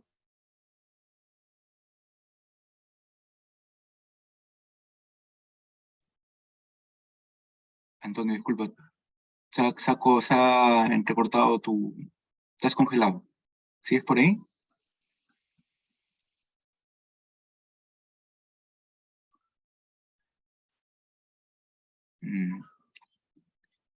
Vamos a ver si regresa.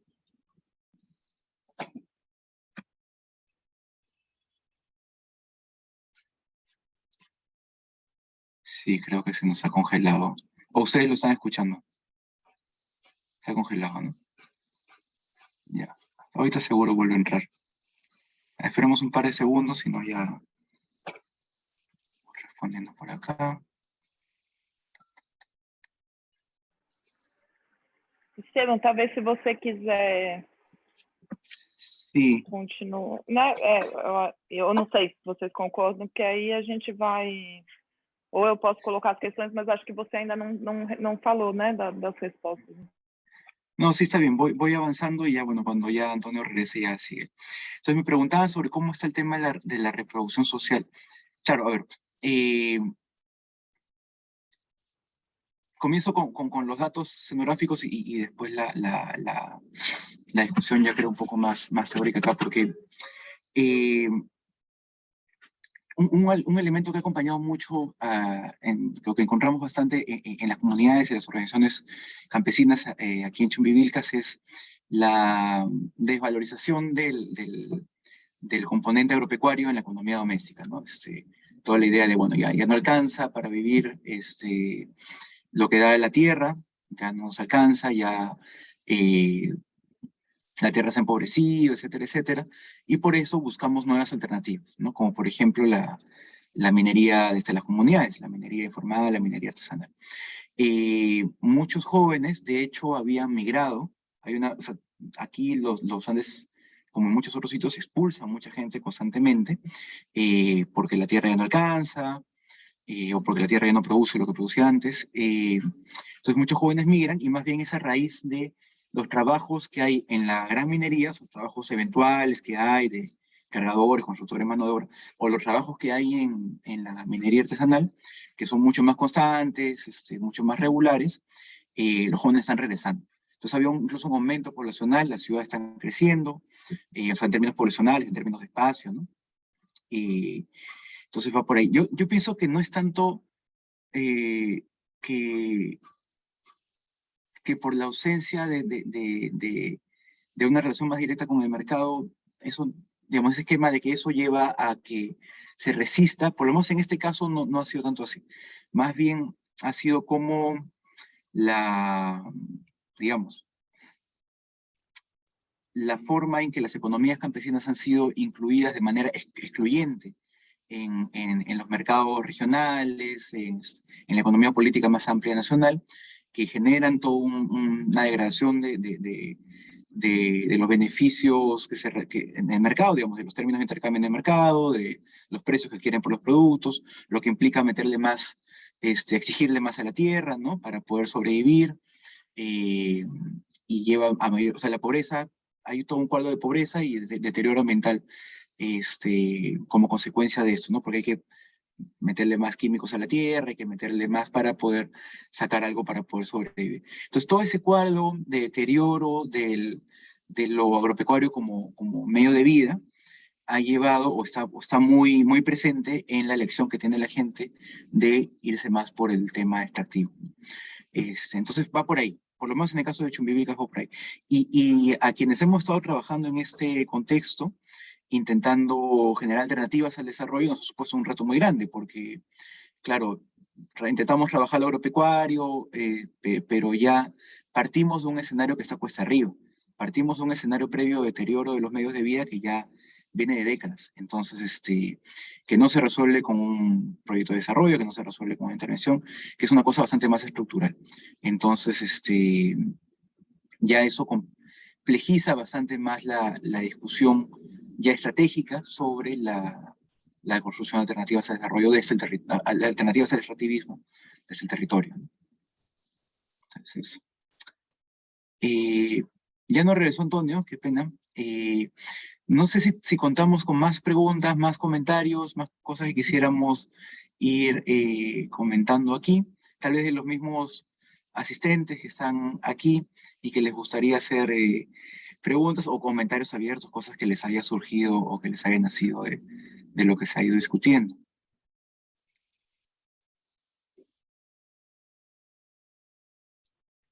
Isabela, ¿estás? Sí. Eu não encontrei a mão para levantar.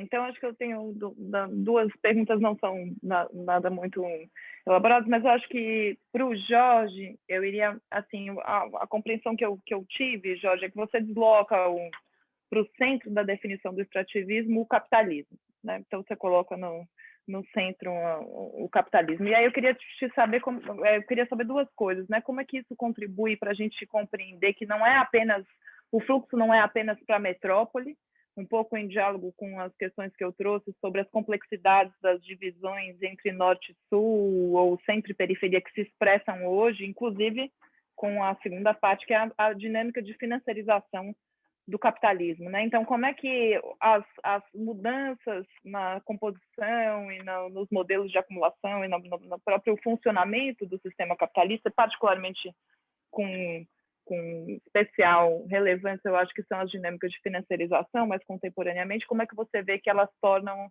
como que você incorpora isso no âmbito da sua definição conceitual, né? Que mudança que isso promove aí? Então, acho que isso é uma das coisas que são esses dois eixos que eu fiquei pensando.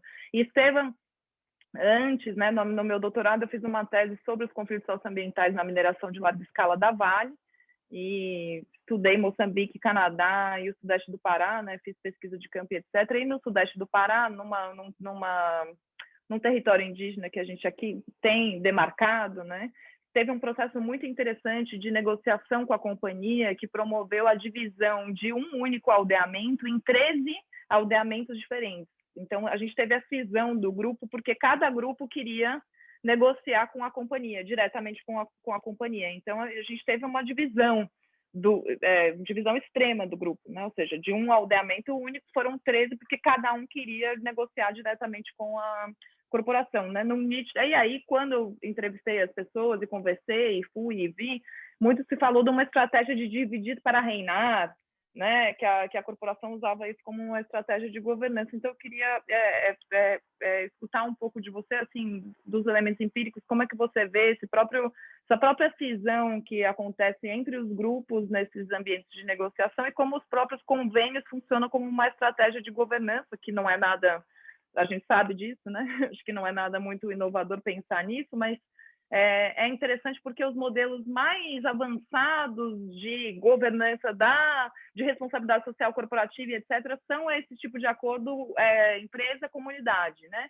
Que são os Impact and Benefit Agreements, ou acordos desse tipo, que são acordos de parceria negociados diretamente entre corporações e populações, né? Mas a gente sabe que, na prática, isso funciona enquanto uma estratégia de perpetuação, além de ser discricionário, porque são pouquíssimas as comunidades que têm um acordo desse tipo firmado. Por exemplo, a Vale não tem qualquer acordo desse em Moçambique ou no Brasil, tem no Canadá, talvez porque o Canadá tem um ambiente institucionalmente regulatório mais avançado, etc. Aí a gente poderia conversar muito mais sobre isso, mas enfim, aí queria te perguntar um pouco sobre quais os paralelos que você vê na empiria e isso como estratégia de governança também, né, por parte dos próprios atores econômicos.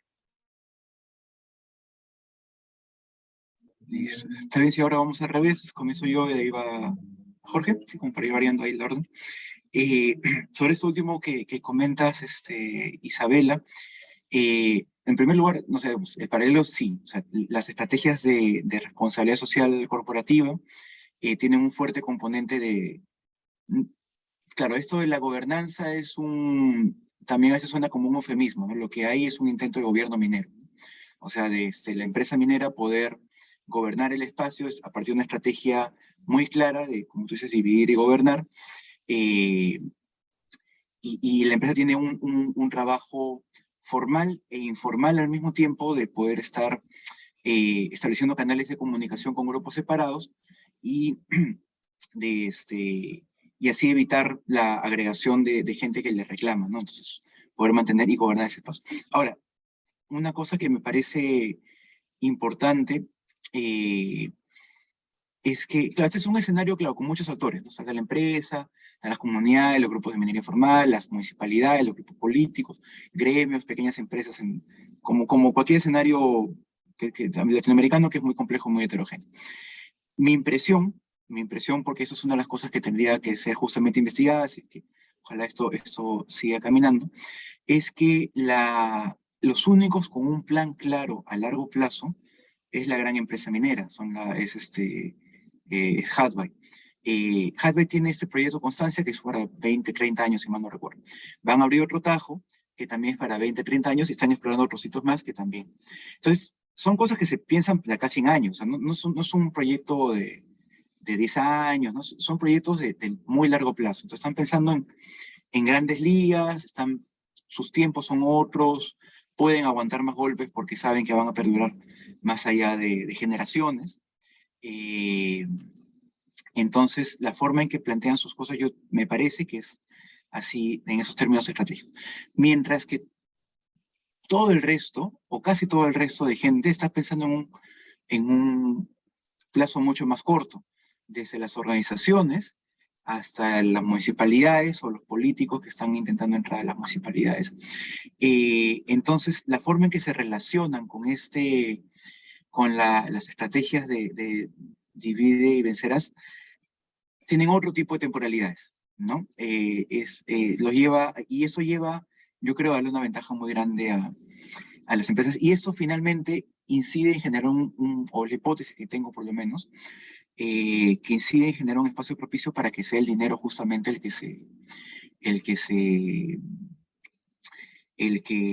que predomine como medio de relación, porque es funcional a estos tiempos de negociación mucho más inmediatos, ¿no?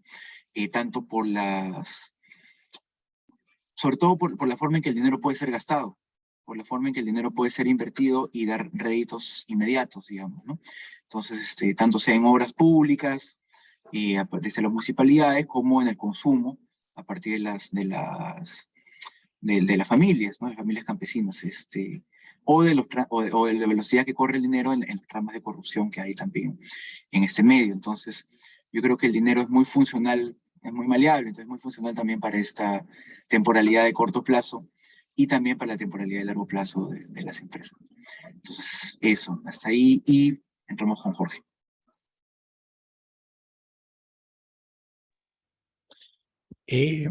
Bueno, respecto a las dos preguntas que hiciste, Isabela. Bueno, la primera a propósito de cómo conceptualizar la relación entre, o cómo desde ahí, desde esta propuesta de conceptual o de definición, pensar las relaciones entre el norte y el sur global. Y entre paréntesis voy a pedirles disculpas porque puede haber un poco de ruido. Están haciendo aquí un trabajo en la casa de al lado, así que No te preocupes, ni se escucha. pero se va a escuchar, ya vas a ver. Pero bueno, claro, digamos que cuando tú mencionabas un poco cómo las reflexiones a propósito del extractivismo en América Latina estaban muy alimentadas por los debates de la teoría de la dependencia, ¿no? Y en los tiempos de la teoría de la dependencia hay una división un poco entre dos perspectivas, ¿no? El estructuralismo cepalino y la teoría de la dependencia. Entonces el estructuralismo cepalino era un poco el más optimista o pragmático que decía, tenemos que generar unas políticas públicas que puedan cambiar la posición de nuestros países en la división internacional del trabajo, ¿no? Entonces, de alguna manera pensar en algún tipo de industrialización. Por ejemplo, en el caso del Ecuador se habla mucho de dejar de depender de los sectores extractivos y buscar otros sectores. Entonces se habla mucho del turismo, el caso de Costa Rica, etcétera, ¿no? Que es un poco la perspectiva optimista. Y luego otra perspectiva, que era un poco la teoría de la dependencia, que decía, no, en realidad, mientras haya capitalismo, en realidad no podemos superar la dependencia y ya está, ¿no? Ya está, digamos, porque impone, digamos, un horizonte, un desafío mucho más grande, pero probablemente mucho más realista.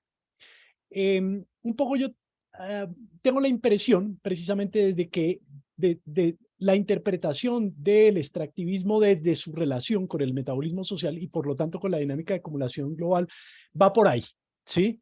Entonces un poco te dice, no hay una solución nacional, ¿sí? Y es difícil porque nuestro contexto de lucha es nacional. Entonces, por ejemplo, están ustedes en este momento en Brasil en el contexto de las elecciones y están apoyando a Lula porque hay que apoyar a Lula y porque evidentemente es muy distinto un Lula a un Bolsonaro, como es muy distinto un Petro qué sé yo, ¿cómo se llamaba? Hernández en el caso de las elecciones anteriores. Evidentemente hay una diferencia grande entre uno y otro fenómeno, pero ni siquiera un gobierno progresista va a solucionar esta cuestión del extractivismo que precisamente se relaciona con una problemática de alcance global, que precisamente porque es una dinámica de alcance global demanda una estrategia internacionalista que no tenemos. ¿Sí? Entonces, incluso si pensamos, y precisamente en esta idea de vínculo del sur global, si pensamos desde ahí la cuestión del extractivismo y la posible solución al extractivismo, sabemos que no es suficiente con que en un país logremos un veto al extractivismo si eso no está ligado a una dinámica internacionalista que busque precisamente la superación de esta aceleración del metabolismo social a nivel global, porque simplemente lo que estamos consiguiendo es que los proyectos que estamos prohibiendo en este lado de la Amazonía se implementen al otro lado de la Amazonía, ¿sí? Entonces, claro, evidentemente es empujar desde el punto de vista conceptual, que es la forma más fácil de empujar la discusión hacia el meollo del asunto, que es precisamente la dinámica de acumulación de capital, en un contexto en el que yo creo hay un contexto favorable para entrar nuevamente en esta discusión. Si bien el marxismo no es en este momento mucho más popular de lo que era hace 5 o 10 años, ¿sí? Todavía.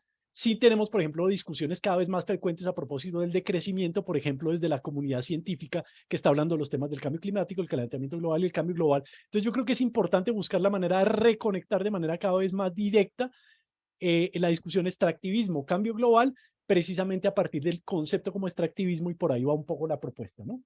La otra, que es la cuestión de la financiarización del capitalismo, es que efectivamente el capitalismo ha cambiado mucho, ¿no?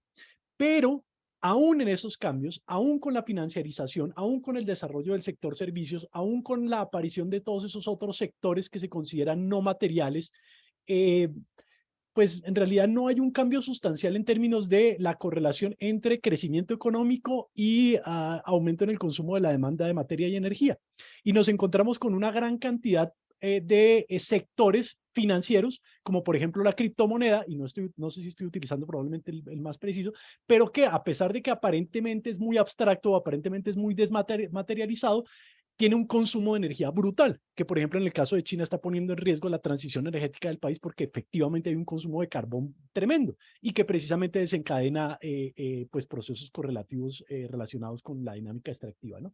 Entonces yo creo que precisamente verlo desde ahí también nos lleva a mostrar cómo todas estas ideas o nociones de desacoplamiento, etcétera, pues realmente no nos van a llevar muy lejos, como no nos llevaría muy lejos una transición hacia el sector servicios, porque el problema de fondo es precisamente la acumulación de capital, el crecimiento económico y el consumo de materia y energía, que son la causa del extractivismo. Sí, pues por ahí va la cosa, ¿no? Eso. Antonio ya está de vuelta con nosotros, entonces no sé si Antonio te gustaría terminar lo que... porque en el rato que se cortó estabas a la mitad de responder la pregunta, entonces no sé si quisieras retomar.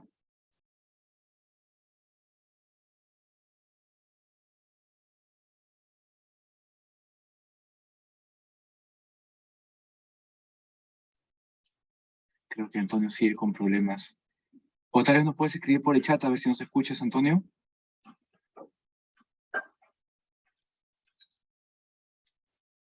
No, ni modo. No me pides iniciar el audio del video. A ver, vamos a ver si hay algo que yo pueda hacer aquí.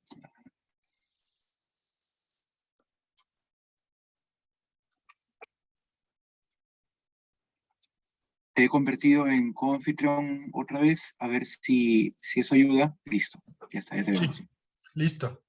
Sí, disculpen, no sé, hubo un problema técnico extraño porque mi internet sí funciona, pero no me dejaba ingresar al Zoom. Continuando sobre la pregunta que me hicieron sobre el contexto de la investigación, estaba contando que justamente este trabajo fue auspiciado por la Fundación de Investigaciones Andino-Amazónicas. Lo que se buscaba hacer era trabajar el tema del auge petrolero, del primer auge petrolero y del extractivismo, pero acercándonos a través de la historia, a través del análisis de las fuentes históricas. Es como que una primera etapa de la investigación, porque la idea es que, bueno, en la primera etapa se realizó una investigación más que nada en hemeroteca, es decir, trabajando a través de documentos periódicos, especialmente documentos oficiales, documentos que describen generalmente desde el poder, ¿no? O sea, pero justamente por eso es que en esta ponencia yo lo que busco es proponer una estructura metodológica y teórica desde abajo, ¿no? Creada desde abajo, para continuar investigando y haciendo una investigación ya en campo. Porque la idea aquí es un poco bajar la escala, ¿no? Construir una historia que sea más local y regional, que se trabaje más en territorio, antes que una interpretación nacional, ¿no? Una interpretación más desde arriba, ¿no? Porque ese yo creo que es uno de los problemas, además, que tenemos aquí en Ecuador, ¿no? Que justamente el tema del territorio no se lo toma mucho en cuenta desde las elucubraciones, de las formas de entender el territorio desde el Estado centralizado, desde el poder, ¿no?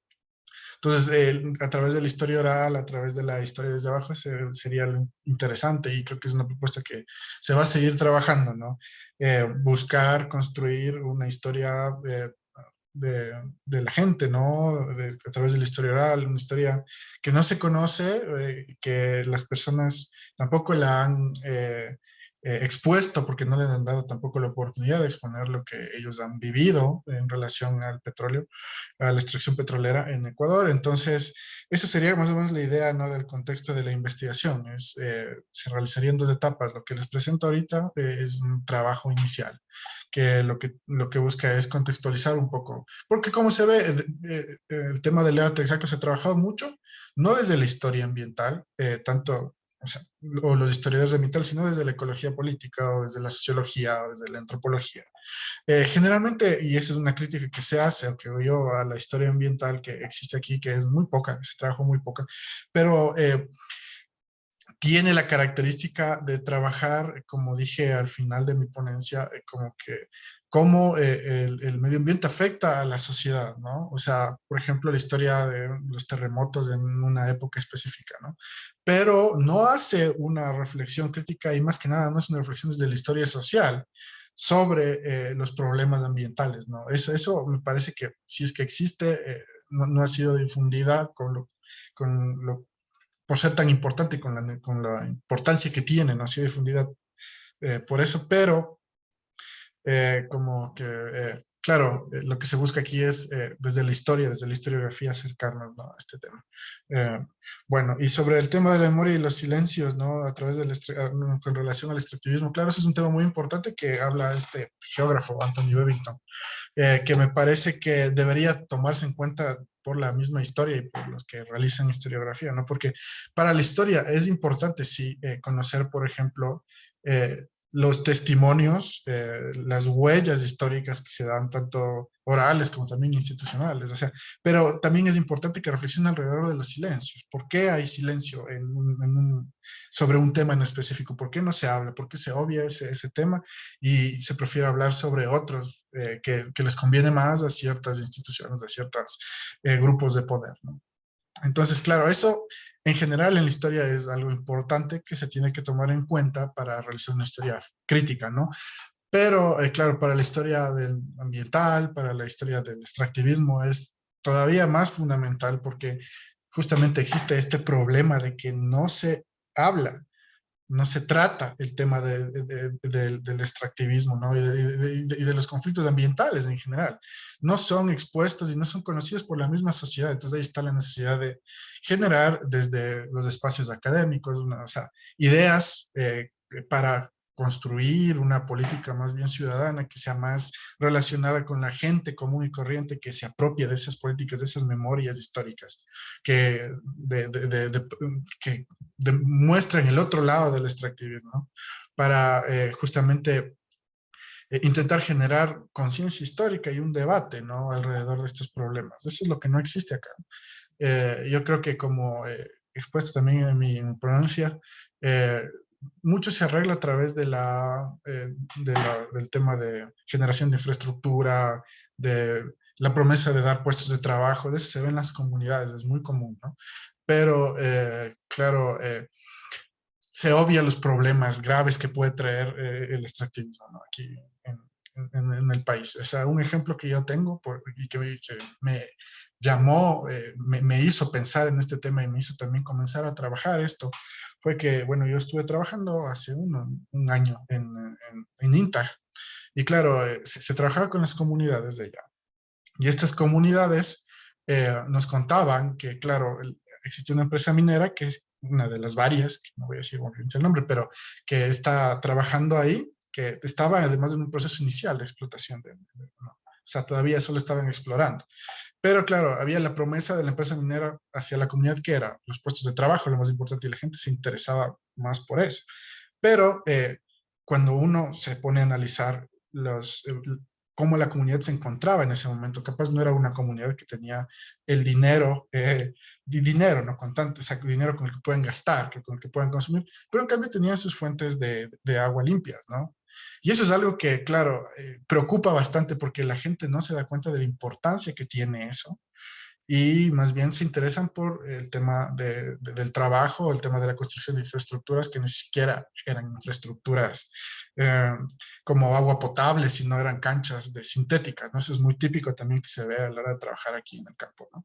Entonces, claro, por eso es que me planteo la idea que es importante desde la investigación, desde los espacios más académicos de construir políticas ciudadanas de memoria y preguntar a la gente, hacer que la gente recuerde lo que sucedió, no necesariamente en sus espacios, sino alrededor de sus pueblos, o lo que sucedió con comunidades aledañas, cercanas, y que tomen en cuenta eso a la hora de tomar decisiones importantes que están relacionadas con la explotación, ¿no?, y con la relación que tienen con las empresas extractivas.